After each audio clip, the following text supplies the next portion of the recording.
নমস্কাৰ বন্ধুসকল, মই হিৰেন। আজি এই ভিডিঅ'ৰ উদ্দেশ্য হৈছে ভৱিষ্যমল্লিকা পুৰাণৰ সম্পূৰ্ণ যি ভৱিষ্যতবাণী সন্ত শ্ৰী অচ্যুতানন্দ দাসৰ যি 23টা ভৱিষ্যতবাণী, সেই ভৱিষ্যতবাণীৰ সম্পূৰ্ণ তথ্য আপোনালোকক এই ভিডিঅ'টোত আগবঢ়াইছোঁ। প্ৰথমে মোৰ চেনেলটো আপোনালোকে ছাবস্ক্ৰাইব কৰি ল'ব, যাতে মোৰ পিছৰ ভিডিঅ'বিলাক আপোনালোকে সহজে লাভ কৰিব পাৰে। লগতে মোৰ ভিডিঅ' যদি ভাল লাগে তেন্তে লাইক আৰু শ্বেয়াৰ কৰিব, কমেণ্ট কৰি আপোনালোকৰ মনৰ ভাৱ প্ৰকাশ কৰিব। এতিয়া আহোঁ মূল বিষয়লৈ। ভৱিষ্যমল্লিকা পুৰাণ আৰু 2024 বৰ্ষৰ যি ভৱিষ্যতবাণী আছিল, সেই তথ্য আপোনালোকক সম্পূৰ্ণৰূপে আগবঢ়াইছোঁ।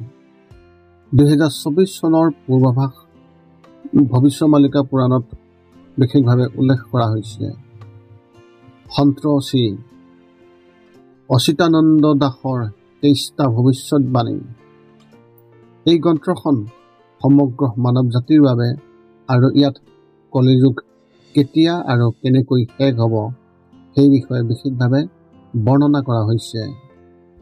ইয়াৰ পিছত হ'বলগীয়া যি 23টা ভৱিষ্যতবাণীৰ কথা আপোনালোকে এই ভিডিঅ'টোত সম্পূৰ্ণৰূপে লাভ কৰিব। আজিৰ পৰা প্ৰায় 500 বছৰ আগতে 16শ শতিকাৰ সময়ছোৱাত উৰিষ্যাত 5জন বিশিষ্ট সাধু সন্ত, তেওঁলোক হৈছে সন্ত অচ্যুতানন্দ দাস, সন্ত অনন্ত দাস, সন্ত যশোৱন্ত দাস, সন্ত জগন্নাথ দাস আৰু সন্ত বলৰাম দাস আদিৰ উপস্থিতিৰ সাক্ষাৎ হৈছিল। সামূহিকভাৱে পাঞ্চশাখা বুলি কোৱা এই পূজনীয় ব্যক্তিসকলে উৰিষ্যাৰ বৈষ্ণৱ পৰম্পৰাৰ ভিতৰৰ আধ্যাত্মিক সাহিত্য আৰু দৰ্শনক যথেষ্ট প্ৰভাৱিত কৰিছিল, যাৰ ফলত অঞ্চলটোৰ আধ্যাত্মিক পৰিৱেশত চিৰস্থায়ী প্ৰভাৱ পৰিছিল। 2023 চনত পণ্ডিত শ্ৰী কালীনাথ মিশ্ৰই পোনপ্ৰথমবাৰলৈ উৰিষ্যাৰ উৰিয়া ভাষাৰ পৰা হিন্দী ভাষালৈকে এই ভৱিষ্যমল্লিকা পুৰাণ অনুবাদ কৰিছিল। উৰিষ্যাত প্ৰখ্যাত ঋষি অচ্যুতানন্দ আৰু পঞ্চশাখাই ভৱিষ্যমল্লিকা পুৰাণ নামৰ যি গ্ৰন্থ ৰচনা কৰিছিল, বিশ্বজুৰি অখণ্ড এই গ্ৰন্থই ভৱিষ্যতৰ ভৱিষ্যতবাণী কৰা বুলি দাবী কৰিলেও ভৱিষ্যমল্লিকা ব্যতিক্ৰমীভাৱে সঠিক হিচাপে থিয় দিছে, যিটো বিশ্বব্যাপী পৰিঘটনাৰ প্ৰমাণৰ দ্বাৰা সম্বন্ধিত। কলপাতত লিখা এই ভৱিষ্যতবাণীসমূহে ভৱিষ্যতৰ পৰিঘটনাৰ এক অনন্য আৰু নিৰ্ভৰযোগ্য দৃষ্টিভংগী আগবঢ়াইছে। সন্মানীয় সন্তসকলৰ ভিতৰত সন্ত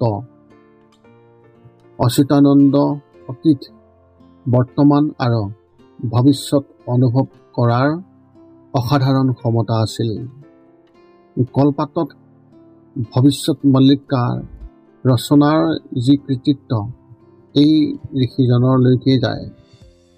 এই ঋষিসকলৰ যদিও ভৱিষ্যমল্লিকাত এই যি গ্ৰন্থ, এই গ্ৰন্থত অসংখ্য উল্লেখযোগ্য ভৱিষ্যতবাণী সন্নিৱিষ্ট কৰা হৈছে, তথাপিও ভৱিষ্যতৰ ওপৰত গুৰুত্ব আৰোপ কৰা 318খন গ্ৰন্থৰ অধিকাংশই সন্ত অচ্যুতানন্দ দাসৰ লেখক। এই ভৱিষ্যতবাণীসমূহ স্পষ্ট কৰিবলৈ তেওঁ নিজৰ যোগ শক্তি, ধ্যান শক্তিক ব্যৱহাৰ কৰিছিল বুলি বহুতে বিশ্বাস কৰে। ভৱিষ্যমল্লিকা পুৰাণ হৈছে এক পবিত্ৰ গ্ৰন্থ, যিটোৰ আৱিৰ্ভাৱ হয় যেতিয়া পৰম ব্ৰহ্ম মহাবিষ্ণুৱে ধৰ্মৰ উত্থান আৰু পুনৰ প্ৰতিষ্ঠানৰ ঐশ্বৰিক উদ্দেশ্যেৰে পৃথিৱীলৈ নামি আহে।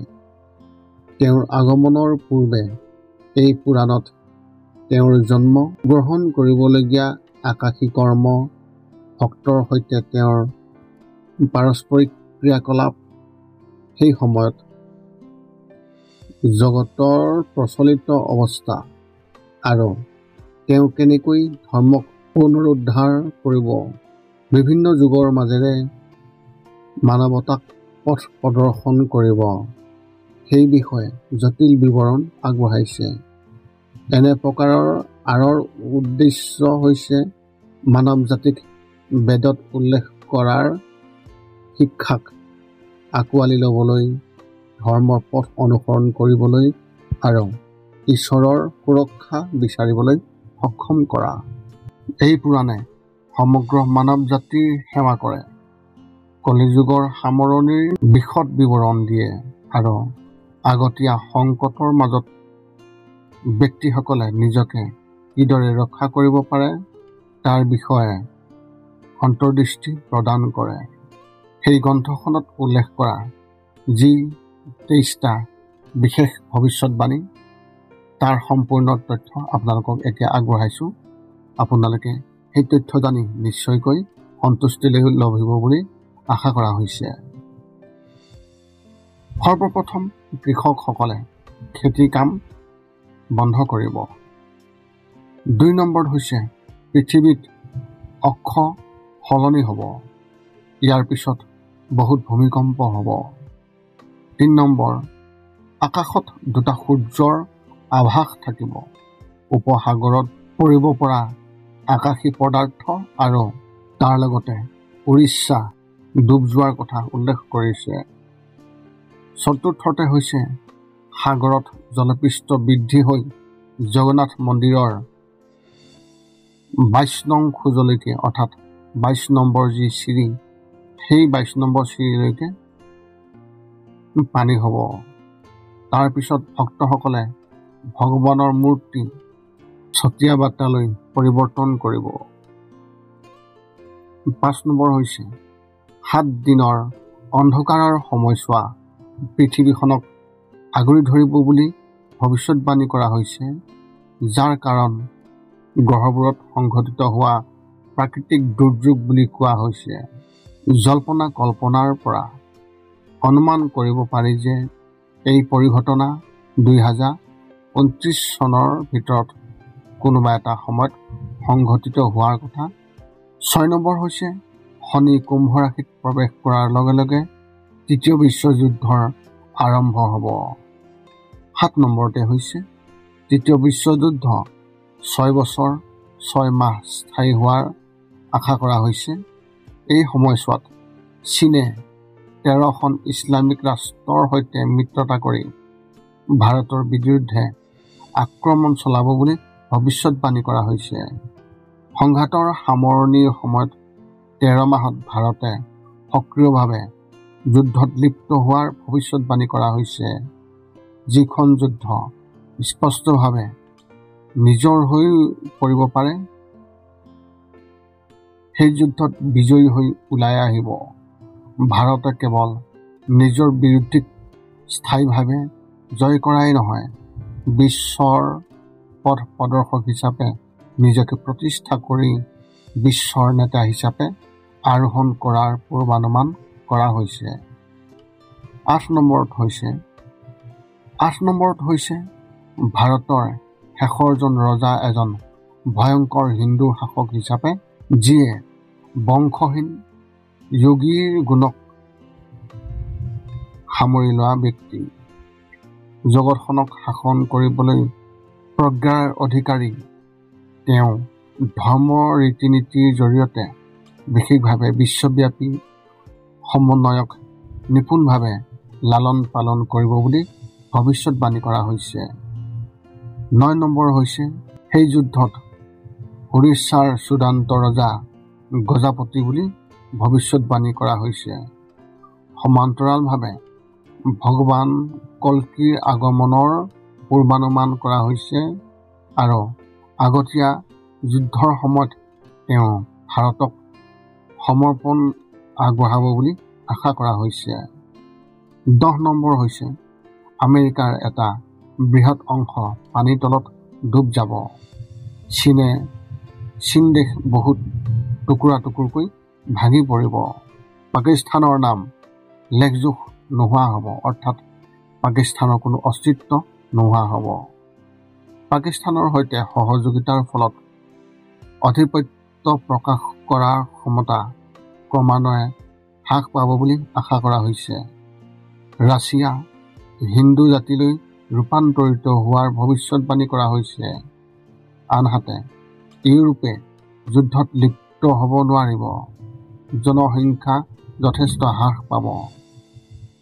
11 নম্বৰ হৈছে ইউৰোপৰ প্ৰায় সমগ্ৰ জনসংখ্যা ধ্বংস হৈ যাব। শেষত ৰাছিয়াই সফলতা লাভ কৰিব। আগন্তুক অৱতাৰে বিজয়ী ৰাছিয়াক বশ কৰিব।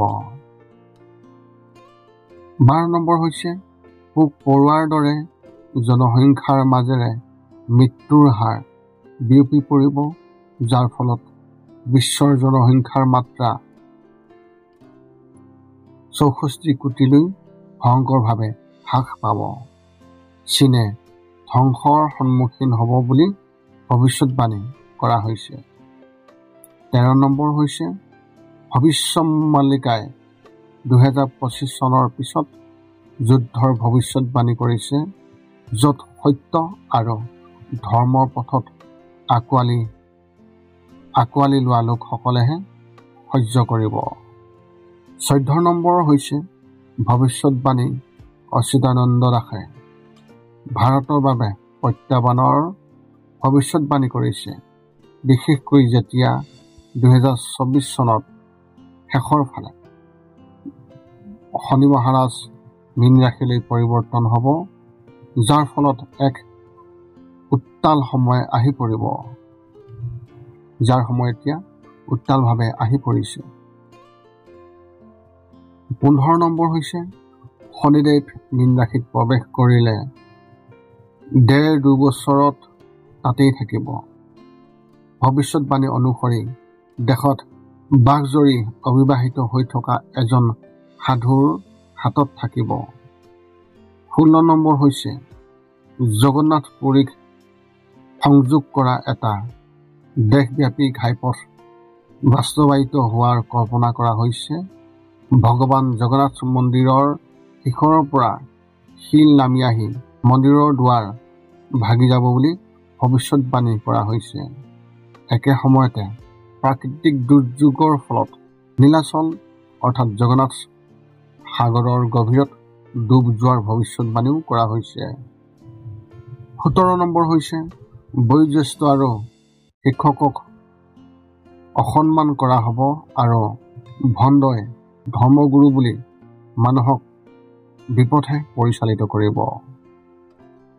18 নম্বৰ হৈছে সময়ৰ লগে লগে বিশ্ববাসীৰ সংখ্যা কমি যাব, যাৰ ফলত নাস্তিকসকলৰ মাজত বিভক্ত পৃথিৱী এখন সৃষ্টি হ'ব। অস্বাভাৱিক সম্পৰ্কৰ আশা কৰা হয়, য'ত পুৰুষে পুৰুষৰ সৈতে ঘনিষ্ঠভাৱে জড়িত হ'ব আৰু মহিলাই মহিলাৰ সৈতে। 19 নম্বৰ ভৱিষ্যতবাণী হৈছে মানুহৰ বাসস্থানত জীৱ-জন্তুৰ পৰা আক্ৰমণৰ সন্মুখীন হ'ব লাগিব। আগতীয়া সময়ত ভিনদত্ত মানুহ আৰু প্ৰাণী উভয়ৰে মাজত প্ৰকাশ পাব। 20 নম্বৰ হৈছে প্ৰতিদিনে প্ৰকৃতিয়ে বিধ্বংসী ৰূপ ধাৰণ কৰিব। মানুহে অদ্ভুত মহামাৰী আৰু ৰোগৰ সৈতে যুঁজিব। যন্ত্ৰৰ মানুহক খেদি পঠিয়াব আৰু মুদ্ৰাস্ফীতিয়ে জনসাধাৰণৰ মাজত প্ৰতিবাদৰ ইন্ধন যোগাব। 21 নম্বৰ ভৱিষ্যতবাণী হৈছে কলিযুগৰ শেষৰ সময়ত যি সামৰণি, সেই সামৰণিত জীৱনদায়ক সূৰ্যই জীৱন হৰণকাৰী শক্তিলৈ ৰূপান্তৰিত হ'ব। ভগৱান জগন্নাথে 12 হাতৰ তৰোৱাল লৈ সমগ্ৰ পৃথিৱীখনক অতিক্ৰম কৰিব। দুৰ্নীতিপৰায়ণসকলক নিৰ্মূল কৰিব। সকলো সত্তাৰ সমাপ্তি কলিযুগৰ সামৰণি চিহ্নিত কৰিব। ঈশ্বৰৰ যত্নৰ দায়িত্ব অৰ্পণ কৰা কলিযুগে চক্ৰমণি আৰু চক্ৰধৰ নাম বহন কৰিব। যাৰ পিতৃ বিষ্ণু শৰ্মা হ'ব। উত্তৰ প্ৰদেশ আৰু উৰিষ্যা দুয়োখন ৰাজ্যতে ইয়াৰ অৱস্থিতি সম্বল গাঁও হ'ব।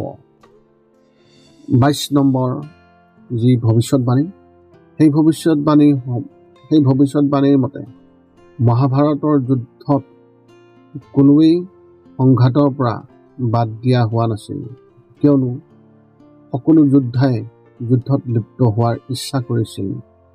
তেওঁলোকৰ অপূৰণীয় ইচ্ছাই কল্কি অৱতাৰৰ আগমনৰ লগে লগে কলিযুগৰ গভীৰতাত ফল লাভ কৰিব বুলি প্ৰক্ষেপ কৰা হৈছে। উল্লেখযোগ্য যে ভগৱান বলৰামে যুদ্ধত অংশগ্ৰহণৰ পৰা বিৰত আছিলে আৰু কলিযুগৰ সামৰণিৰ ফালে তেওঁ আত্মপ্ৰকাশ কৰি আধৰুৱা মহাভাৰতৰ সংঘাত পুনৰ জ্বলাই দিব বুলি পূৰ্বানুমান কৰা হৈছে। সদৌ শেষত 23 নম্বৰ যি ভৱিষ্যতবাণী, সেই ভৱিষ্যতবাণীৰ মতে এই সকলো সংহাৰৰ পিছত 1000 বছৰ শান্তিৰ সৃষ্টি হ'ব। এই আছিল ভৱিষ্যমালিকাৰ যি পুৰাণ, সেই পুৰাণত উল্লেখ কৰা যি 23টা ভৱিষ্যতবাণী, তাৰে তথ্য আপোনালোকক এই ভিডিঅ'টোৰ জৰিয়তে আগবঢ়ালোঁ। আশা কৰোঁ আপোনালোকক এই তথ্যই যথেষ্টখিনি জ্ঞান প্ৰদান কৰিছে বুলি আশা কৰোঁ। যদি আপোনাৰ মনত এতিয়াও জ্যোতিষ সম্বন্ধীয় কিবা প্ৰশ্ন আছে, তেন্তে আপুনি আমাক এই ভিডিঅ'ৰ তলত কমেণ্ট কৰি আপুনি আপোনাৰ প্ৰশ্নৰ উত্তৰ বিচাৰি আমাক কমেণ্ট কৰক, আৰু আমি আপোনালোকৰ প্ৰশ্নৰ উত্তৰ সকলো সময়তে দিবলৈ সাজু আছোঁ। পুনৰ লগ পাম অন্য এটা ভিডিঅ'ত। আজিলৈ ধন্যবাদ।